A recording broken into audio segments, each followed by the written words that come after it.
See, we're rolling. What's up, guys? How you doing, man? Hey This is my first interview. I hope it's yours as well. Ah, You can be it on the is. train. Yes. Absolutely. So, why don't you guys tell me a little bit about the band? Where do you come from? How did you meet? Where did the music start? Neil and I known each other the longest. These guys might have known. We have a drummer off to the side here, BP. I'm the guitar player, Andy Johnson. This is Neil Hansen. He's the bass player. And go ahead.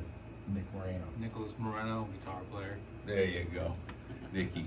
And so we got together about 10 years ago, Neil and me, with another drummer, Josh, and we've been playing ever since with a whole cascading group of people. But this is the core band has set up in the last couple of years. We chased everyone off. Yeah, Yes, we've emigrated to Streeter, Illinois.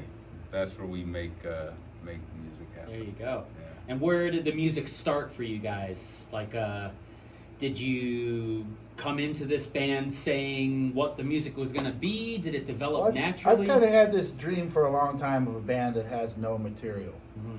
You know, because I've always been kind of fascinated by the idea, well, music is a language, right? People say it's a language. Well, why does it always have to be speeches and novels and pre-written things? When is it ever just a conversation like, we're having? Sure. And that idea, has always stuck with me. I never feel any better than when I'm playing this kind of music. Absolutely. Like just moment to moment. It's all about now. Right. So that music, that unwritten, unprepared side, how do you approach it as a group? Does it come from one idea? Do you speak to each other at all in different ways? Do you literally put on your instruments, start playing a note, and see what happens? Where does that We start kind from? of bring our days and our week and our month and how we're feeling right into it, and we start playing, and every note kind of conveys kind of what kind of day we had, and Sure. that kind of builds like right away. You kind of get a sense to what you're doing, and we pick a key. We always start with some kind of semblance of organization, but just the barest minimum. Yeah. And that's to pick a key, and then we just start playing. Yeah, we And start. the first notes come in. Nick might start laying down a little solo here, and that'll inspire BP to get a groove going, and the rest of us join in our own time, or whoever else starts in first. Great. Yeah. Let's dig into that further. So, you're all coming from different places. You're coming into this musical space together, and I just had the pleasure of listening to you guys. You're starting a groove, and you're starting a formation of some sort of musical idea. What drives where you go? Are you listening to each other? Is there somebody who kind of takes the lead and then falls back? Like, how would you describe what that semblance of no organization is for you? I think that there are patterns. There is structure. Yeah. It's just not predetermined by us. In that it comes out in the moment. Like here and now, you're thinking about, well, what are you going to say next, kind of thing, Sure. And you respond to things you hear. I'll hear something that one of these guys is doing. I'll be like, oh, I like that, and I try to convey to him, like, I heard what you just did, and I'm responding to it. I hope you hear what I'm doing to respond to it and encouraging you to develop it. Mm-hmm. Other times, I will actually play against people where I feel like this is getting boring, this is rutting, or why is he going that direction? I don't want to go that direction. And I will deliberately try to like destructure. I see structure developing that I don't like, and I Sure. try to break it down. And no, let's not do that. Let's do something different. What does that feel like for all of you if you hear somebody doing something that's against what your musical idea is at that moment? How do you respond to that? I don't know. Sometimes we think it's kind of clashing, and then we listen to it on the playback, and we're like, okay, that wasn't actually that bad. Like, Yeah. Mm-hmm. It was working. Yeah. Yeah. Well, we approach this like you're walking, and now you can take the path. You know, we've said this before. You take a path, and the path is going this way, and you know exactly where it's going. Well, we like to get off the path, and we climb over the trees and over the little hills, and all of a sudden we've got a nice little flat patch here, and then all of a sudden there's a little forest to climb up and all that kind of stuff. So that's kind of how we approach it, and we just like to find, you know, inspiration in the moment. Sure. And we bring, like I said before, we bring kind of how we're feeling in the day. If I have a stressful job, there's times I'm, can't go, you know, and then these guys are dealing with that. But for the most part, we're a mellow, happy jam band, and we just like to be, you know, happy and playing. Sounds like you have to both dig in and let go at the same time. Is that an accurate sentence to say? Mm-hmm. Yeah. Mm-hmm. Absolutely. It's the give and take of everything, of communication. Sure.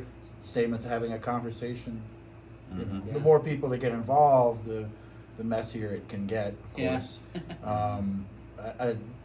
When you're playing in a trio, you can do just about anything you want Right. because everyone can hear three things at once.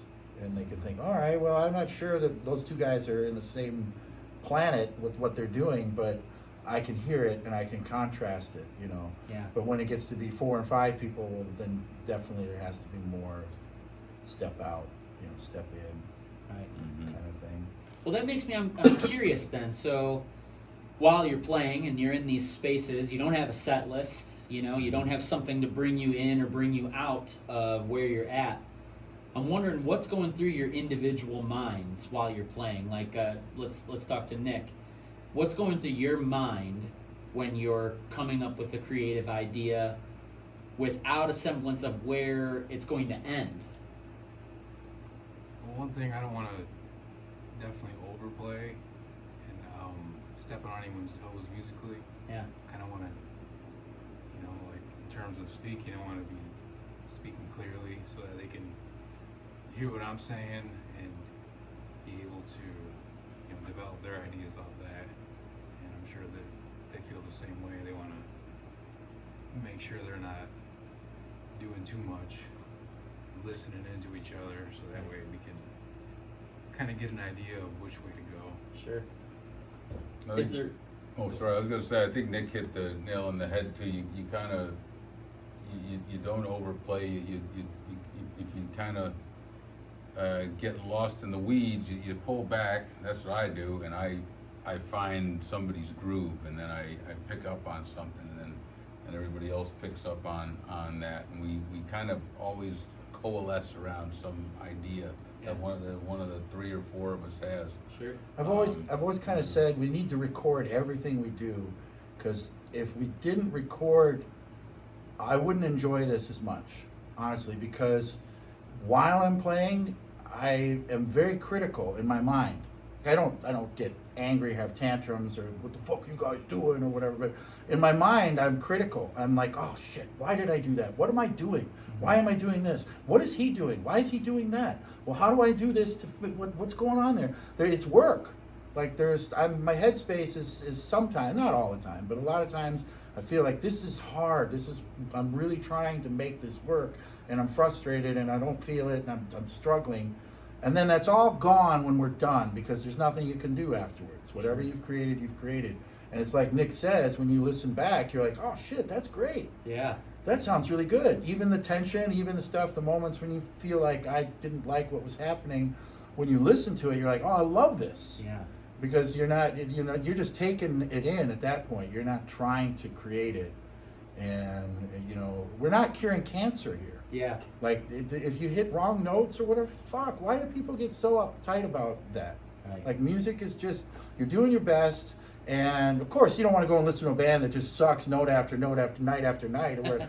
But, like, when you have your down moments and stuff, I always love that about, I'm a big Deadhead, and I always love that about, they encourage the band to go through that. Mm-hmm. Like, you're struggling, we hear it, that's fine, that's cool, just keep working, keep trying, we're listening, we're supporting you, and you have to have a very positive outlook overall, although I definitely have negative thoughts sometimes while I'm playing.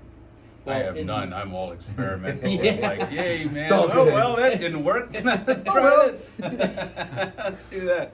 Hope Neil's not too mad.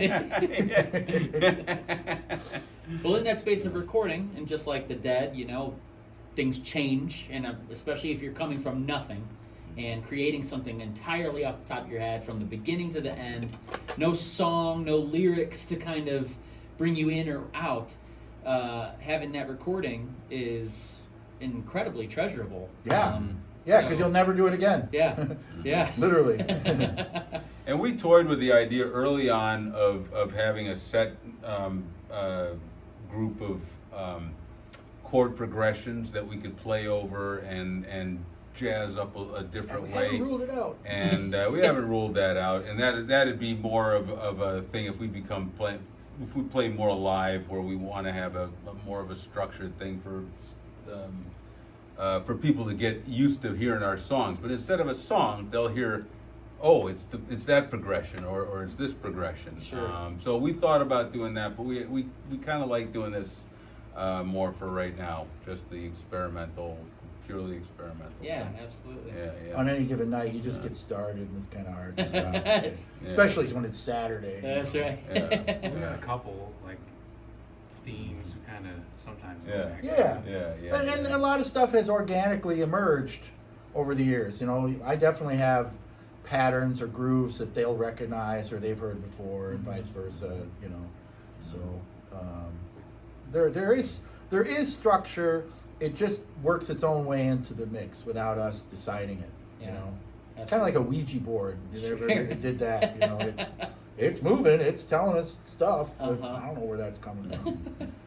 Well, you brought up the Dead, and so you have your own influences that I'm sure add to those licks or I'm the only harmonies. deadhead in this outfit. Everyone else comes from a different musical genre. Well, cool. What are your guys' influences? What do you bring to the table that translates into this hands-off, free environment? I come from like a metal background, like more like heavier, so Polyphony and stuff too, yeah, a lot of like neo, like classical music, and like I find it interesting and challenging to apply it to this kind of approach. Sure. It's something fresh, and it keeps me, just not really sure. It's challenging to stray away from that and to lock in, and like I said before, not overplay.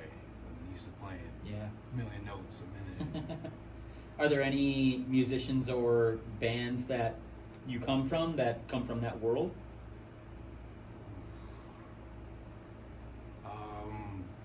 Definitely Mastodon, Tool, Okay. Dark Circle. I like some old thrash, Pantera, stuff Sure. like that. Quite a juxtaposition from the Grateful Dead. Yes. Well, I'm not that limited, but it's, experientially. That was the circus I ran away to join. Sure. when I was young. Andy, how about you? Where do you come from?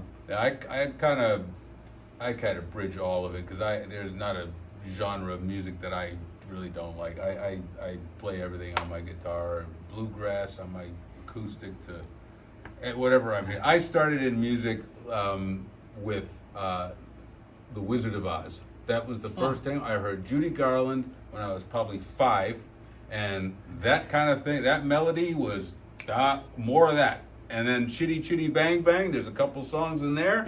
And my dad introduced, oh, you like that? Here, to watch Singing in the Rain. So I started with show tunes and all that stuff, because I had no brothers or sisters. My parents were older, so they were definitely not rock and roll people. There was not a lot of music in my house, so I had to make it myself. I turned my Lincoln Logs, my big tub of Lincoln Logs over when I was 5. My mom tells me this, I don't remember, and I beat the drums. So I was always making some kind of music, but it really stemmed from melodies from those old show tunes. And then I got a radio when I was 6 or 7, and then I heard rock and roll, and and it went from there. But Rest is history. yeah, I had classical music, piano lessons growing up, and jazz guitar lessons. So I like everything, and being in this band, I can play everything. Right. You know, we could like we.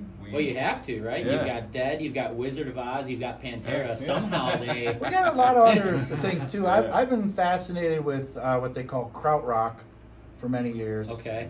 German bands from the late '60s and early '70s. Sure.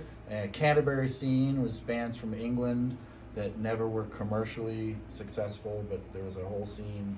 Pink Bands like Floyd was Soft on the Machine. periphery Yeah. of them. Yeah, they were the only one that really kind of busted out and got a career. But Soft Machine was an amazing band. There was National Health. There was Matching Mole. There was like this whole community of musicians there in Canterbury, England, that just kind of kept joining new bands. Henry Cow was one of them. Sure. And they had some connection with France. And there was a band called Gong that I've been listening to a lot. Oh, cool. Alan Holdsworth actually joined them late in their career, but their right. earlier stuff was more interesting to me. He was in Soft Machine too from Yeah. the mid '70s. Yeah, so there's a lot of that like jazz influenced. I love prog rock. I love fusion. These are not dirty words to me. Yeah. You know. But I'm really into music from the '60s and the '70s overall. Yeah. It's kind of my zone. So who's that one lady you showed me who made synth like before synthesizers? Oh, What's it- Delia Oh, Derbyshire. yeah. that- Delia Derbyshire, she wrote her biggest claim to fame is she wrote the Doctor Who theme. Oh, no way! I love that theme. Yeah. She worked for the BBC. She was a Yeah, she worked a job with BBC working on the sound effects for movies Uh-huh. department, and she would stay late at night after work and just goof around with all the thousands of dollars worth of equipment that Of course. no one else would have had in the 50s. And she's a great rabbit hole to go down. I mean, it's spelled Derbyshire, but they say Derbyshire. Uh-huh. Delia Derbyshire, but yeah, that's cool shit too. Yeah. I love all that stuff where they're trying to get outside the box, outside that 4/4, catering to the audience type Yeah. thing. That's never been appealed to me. Well, all these influences, all these different bands, all these places that you come from, where does the Bam Jam live in that? Where do you see it living in that? I don't quite understand the question. Like, so you're recording Yeah. all of your music that you create. Do you see it living among these other bands? Do you see it as releasable material? Do you see? I don't know. I know some people like it. People hear us play, but it doesn't get a lot of reaction from the public. Honestly, like if you promote it, you get some response. Sure. But it's not meant for everyone. Well, let me rephrase. What do you hope for in the creation of this and the ongoingness of this band? I would actually be, well, of course, I'll never know, and I can tell myself that this happened and be happy that maybe it did. But I'd be happy to know that even after I died, people discovered this music 100 years from now. And they were like, oh man, these guys were 100 years ahead of their time. Like if we're not connecting with the public now, that's kind of what I tell myself. Like, Sure. oh, you're just way ahead of it. Yeah, and it's something fresh too. I think. Yeah, It's something people that- can't absorb it yet. It's something new, a new concept where you're just making stuff up and making songs on the go. That And it's work. It's not a cavalier thing like, oh yeah, they're just fucking, doing whatever. Like, well, we're trying to make it sound good, and that's the work that's in it. You have to be in the moment, you have to be part of it, you have to be paying attention. Yeah. We also don't promote the way a lot of people do that really want a career in music. We're not looking for that. Yeah. We're just playing music. We hope to connect with people who like it, and we don't try. We're not going on tour anytime soon. Sure. We're not practicing 8 days a week. We're having fun. Yeah. We all play, a lot, but we don't play together a lot because we're separate. I live 80 miles away from Yeah, I'm the one who lives 80 miles He away does from too, everyone. Yeah. Well, it's a So good thing that this yeah. type of music lends itself to that opportunity, because sometimes that 80 miles can create Yeah. something right there. Yeah. Well, we always, it's always great to get together, because we get together once a week, every Saturday, and we just pick a key and go. And it Have might be conversation. 5 minutes, it might be 45 minutes. Our first jam tonight was 42 minutes, I think you said. So it kind of goes, and Well, this- and it comes and goes, and then there are moments where you're like, whoa, yeah, this was cool. They say the average human attention span, I think, is about 20 minutes, and then you need a break. It doesn't have to be long, but like a teacher who does a 1 hour class will do 20 minutes, and then he'll stop and tell a personal story or a couple jokes and Sure. get everyone to relax for a second, and then you go back and you can do another 20. Uh-huh. So even when we do these 40 or even 60-minute jams, I think, what was the longest we've ever done? Do you know? I don't know. I know there's one we put on Spotify that's 58 minutes long. It's a solid Oh, piece. that's awesome. But it changes. It Yeah. changes keys. It changes rhythms. It changes patterns. And as I was saying, you go about 20 minutes and then something gives. Yeah. It changes one way or another. It seems to change whether you intend it to or not. Mhm. So All right, what's next for you guys? What's coming up? We've got a. oh yeah, we got a festival in Michigan. We're gonna be playing August 22nd at the Grateful Bear Campout in Grand Junction, Michigan. Okay. We go on in the afternoon, I think like 2:45. It's an hour-long set, but it'll Yeah. be a lot of other bands up there, and it should be a great time for anyone else to go up to Michigan. Awesome. Well, I'm sure we're looking forward to hearing your conversation on stage.